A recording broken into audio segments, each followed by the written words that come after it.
Selamat pagi, saudara sekalian yang dikasihi Tuhan. Senang dapat berjumpa kembali dalam doa pagi. Sebelumnya, mari kita berdoa. Tuhan Yesus, kami merindukan sapaan sabda-Mu yang menguatkan kami dalam menghadapi pergumulan hidup. Dalam Kristus kami berdoa. Amin. Pembacaan saat ini diambil dari Hagai pasal 1 ayat 1 sampai 11.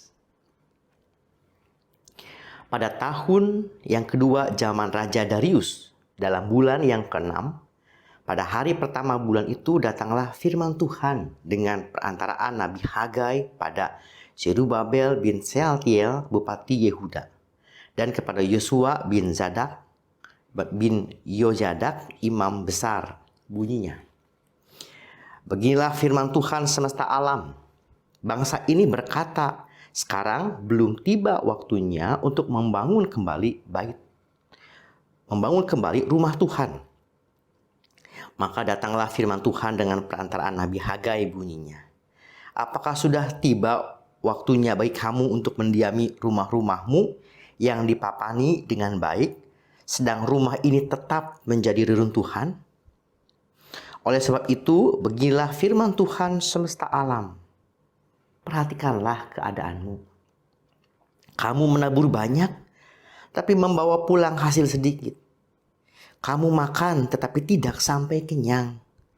Kamu minum, tetapi tidak sampai puas.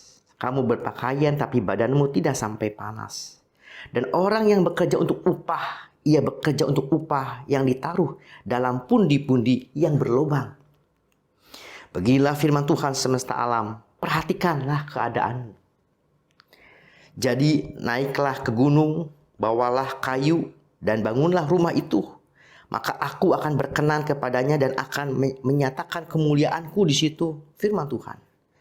Kamu mengharapkan banyak, tapi hasilnya sedikit. Dan ketika kamu membawa ke rumah, aku menghembuskan. Oleh karena apa? Demikianlah firman Tuhan semesta alam. Oleh karena rumahku yang tetap menjadi reruntuhan, sedang kamu masing-masing sibuk dengan urusan rumahnya sendiri. Itulah sebabnya langit menahan embunnya dan bumi menahan hasilnya.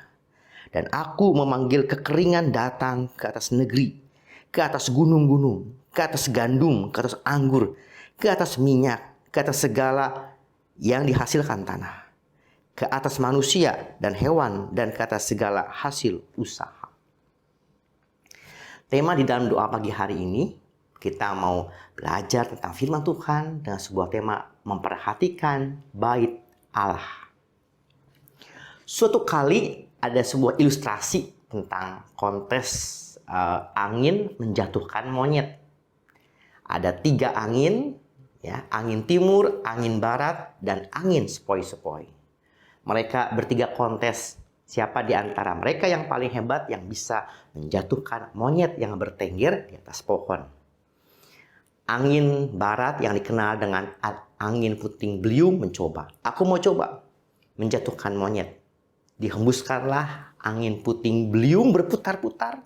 Tapi apa yang terjadi kepada monyet? Semakin anginnya kencang, semakin monyet ini bertahan memegang dahan pohon atau cabang pohon. Alhasil tidak jatuh. Yang kedua adalah angin timur, angin ribut.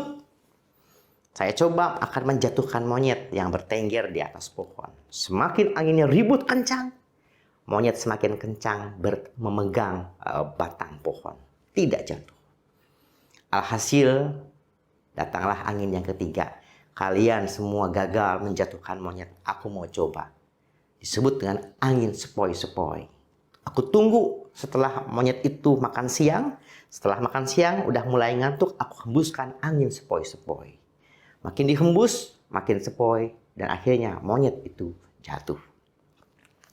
Ilustrasi itu mau menyampaikan sebuah pesan kepada kita. Seringkali ketika ada banyak masalah, penderitaan, tantangan, kita semakin berpegang pada Tuhan. Atau kita semakin berpegang pada andalan kita, makin mencoba dekat dengan Tuhan. Tapi kalau kita sudah mulai mengalami keadaan yang aman, nyaman, kita mulai mengantuk, dan yang hasil kita mulai melepaskan pegangan kehidupan kita ketika kita semakin nyaman. Ya, manusia seringkali ketika susah bisa ingat Tuhan. Bahkan bisa berdoa sampai tengah malam, berdoa subuh, doa tengah malam, bangun sengaja.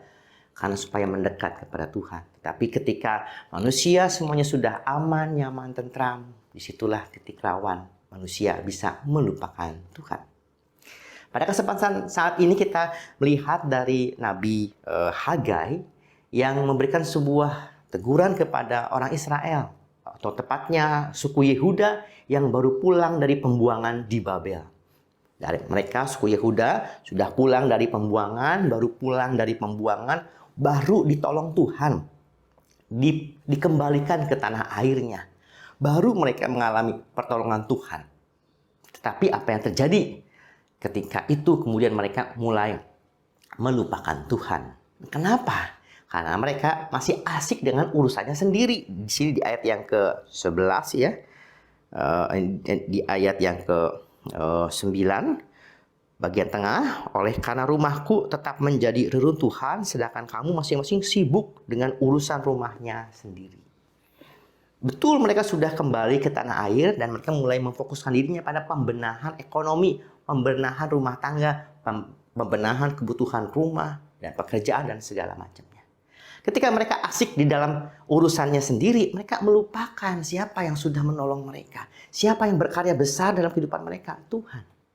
Rumah mereka sudah semakin baik, dirapihkan, rumah semakin baik, pekerjaan juga bercocok tanam dan semangat segala macamnya sudah baik.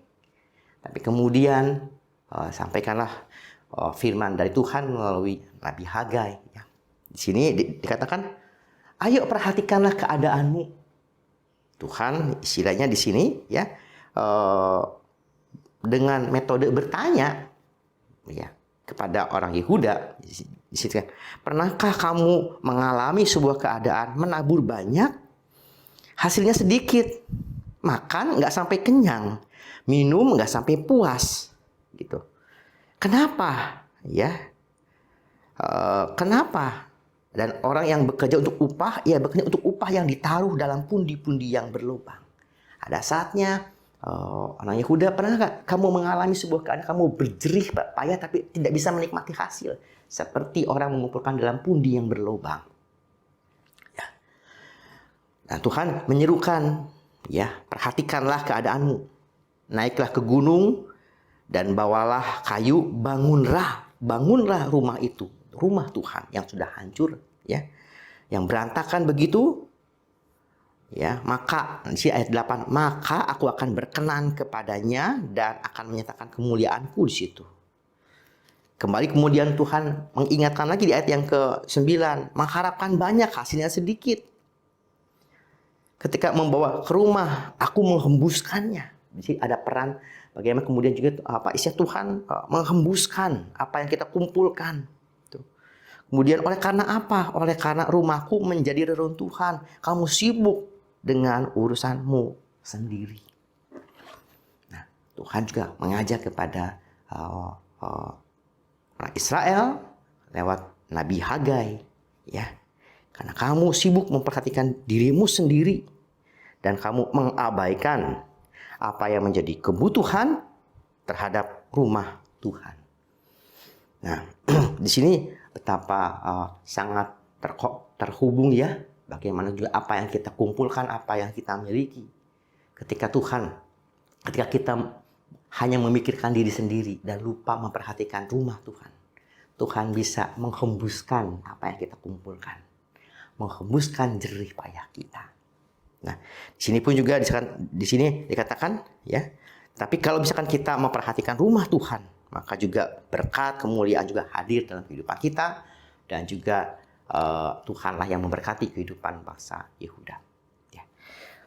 Umat yang dikasihi Tuhan, bagaimana dengan pergumulan kita sehari-hari dalam berjuang, mencari nafkah? Pernah tidak kita merasa bahwa kita merasa sia-sia, capek sendiri? Mungkin kita sudah mulai melupakan Tuhan. Bangsa Israel kenapa melupakan Tuhan? Karena sudah mulai nyaman tinggal di tanah airnya sendiri. Ketika nyaman, justru itulah titik godaan mereka melupakan Tuhan. Godaan kita dapat tergoda untuk jauh dari Tuhan. Ya. Orang seringkali berpikir kalau susah meninggalkan Tuhan. Pada kenyataannya ketika susah, manusia bisa menjadi semakin kuat berdoa kepada Tuhan. Tapi kalau udah semakin nyaman, bisa mulai lupa Tuhan. Kiranya dalam doa pagi hari ini mengingatkan kita, agar pundi-pundi kita nggak bolong, dan apa yang kita upayakan dapat kita nikmati. Dan Tuhanlah yang memberkati, menjaga, dan bahkan memberkati apa yang usaha kita lakukan. Yuk memperhatikan rumah Tuhan. Tuhan memberkati kita semua, mari kita berdoa. Tuhan, di pagi hari ini kami hendak berdoa untuk kesehatan kami dalam aktivitas. Pekerjaan dari keluarga, anak-anak, keluarga anak-anak, Tuhan yang memberkati. Dan juga Tuhan kami hendak berdoa untuk rumah Tuhan. Tuhanlah yang memberkati segenap para pelayan, para pekerja, karyawan yang juga bekerja di rumah Tuhan. Tuhanlah yang memberkati. Tuhan, kami juga Tuhan memohon berkat Tuhanlah yang memberikan kami hikmat. Kami dapat menyeimbangkan antara apa yang menjadi pekerjaan kami dan juga bersyukur untuk rumah Tuhan. Dalam Kristus kami berdoa. Amin. Tuhan memberkati kita semua. Bagi Bapak Ibu yang memiliki pergumulan khusus dan ingin didoakan, bisa menghubungi rekan-rekan pendeta di nomor berikut.